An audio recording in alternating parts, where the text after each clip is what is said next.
Now, there are certain facts and truths I want to share with every boy child there.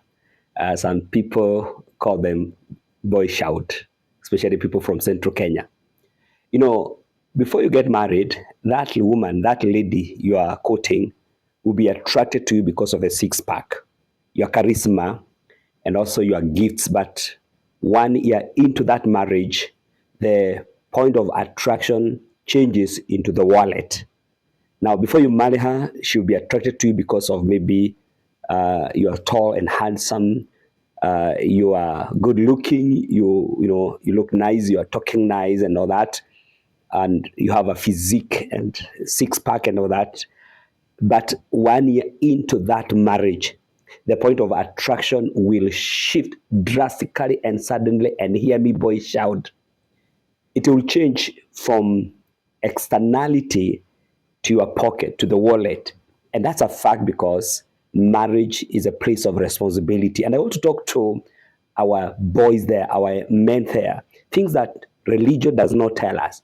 Some of these things we are not told, and sometimes we deny them. And even the ladies that we are married, before we marry them, they'll promise good things, and you'll hear them telling you, because some of them are even very desperate to marry you, and they don't mind, we'll work together, God will come through. But just in case that season of lack is prolonged, well, boy child, tajiongeresha. And you need to hear that. So every boy child should hear the following things that I'm about to say. Number one, never, never, never, ever, never, ever, allow lack or you being broke. Pray that you'll never be broke. You'll never, ever be broke as a man, not to be able to provide for the needs of that family. Why? If you are not able to provide for your family, your wife and children will disrespect you, especially if that season of lack is so prolonged. In case something happens and you are not able to provide for some time, do not allow that season to be prolonged for a long time. Let it be just seasonal. Because again, your wife and children will disrespect you. There's a friend of mine recently who told me that his wife actually stopped cleaning his clothes because he cannot provide for now 7 years now. And she suddenly stopped cleaning his clothes. And he also noted that the conjugal rights are actually being denied him technically. The previously emotional and intimacy they used to have together as a couple is no longer there. And he's sensing a very apparent disconnect, emotionally disconnect. And even the wife nowadays, she is insisting that he must clean the plate and the cup that he has used after every meal.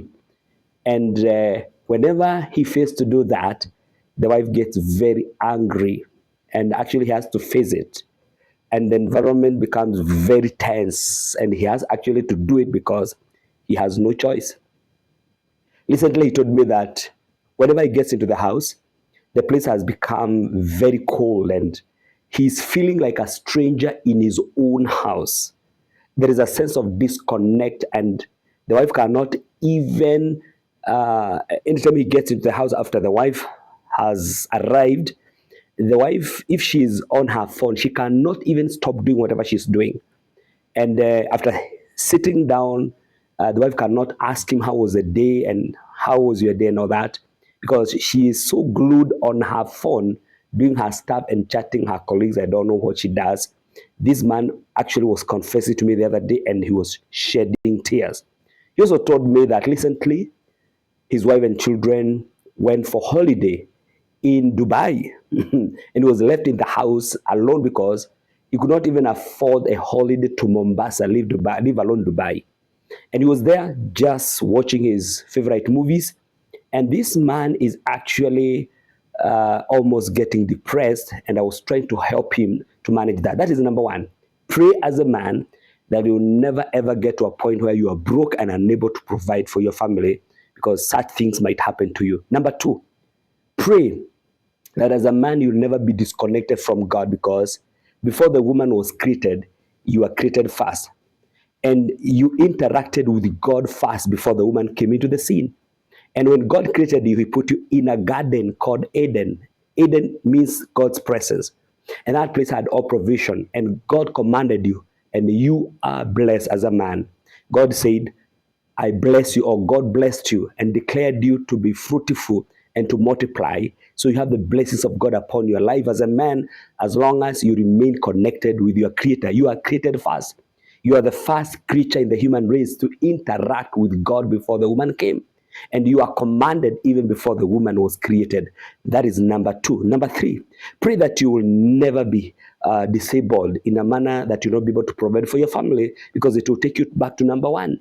Pray that you'll never maybe get involved in an accident. Pray that you'll never be in a position whereby you're unable to walk because you're handicapped and all that, or you're disabled. May the Lord help you. That's a prayer you should make as a man. And number 4, pray that you don't marry the wrong women, because if you happen to marry the wrong woman, especially for the young men, then that can really shorten your lifespan on the earth. I'm not implying that whenever a marriage has a crisis or has a challenge, it is solely on the woman, because men too contribute a lot.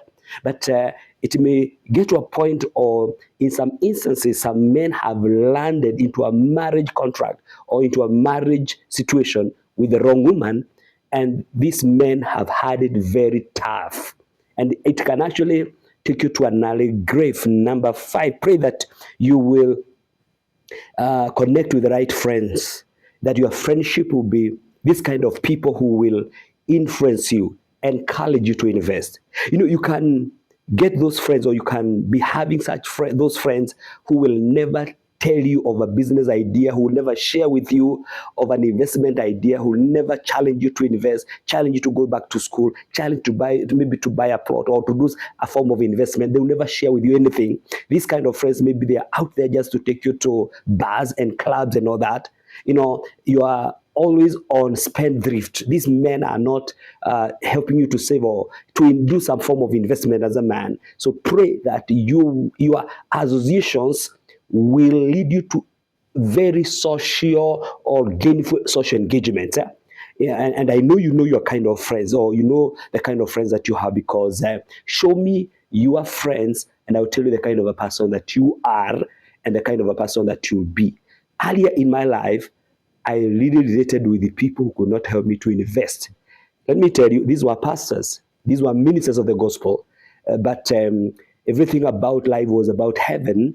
And I don't remember any time that they actually told me of a plot I could buy somewhere, or an investment, or a business deal we could do together. And so it's good to know the kind of people that you are associating with.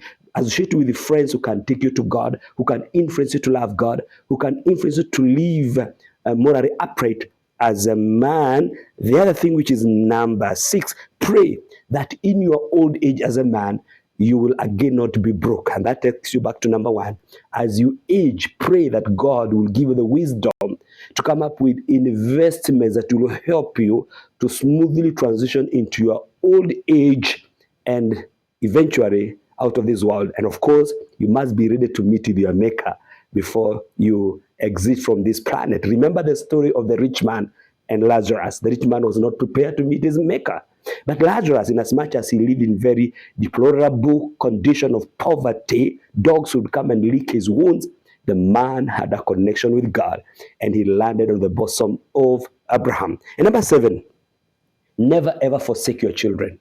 Even if something happens and maybe the marriage breaks, God forbid, or you are separated, or whatever happened, never fail to support your children as long as it's within your power. Because I've talked to some men who went through a divorce, and after 20 years or so, they are regretting as to why they disconnected with your children when they were growing up. Because it will be very difficult to reconnect with your children when they are grown up. Sometimes children will come looking for you because of convenience, because they're getting married, they want an identity and all that, especially in their teens and all that. They want to know who their father was, and it is great shame to reconnect with your children when they are grown-ups and you forsook them. So as a man, never ever forsake your children at any given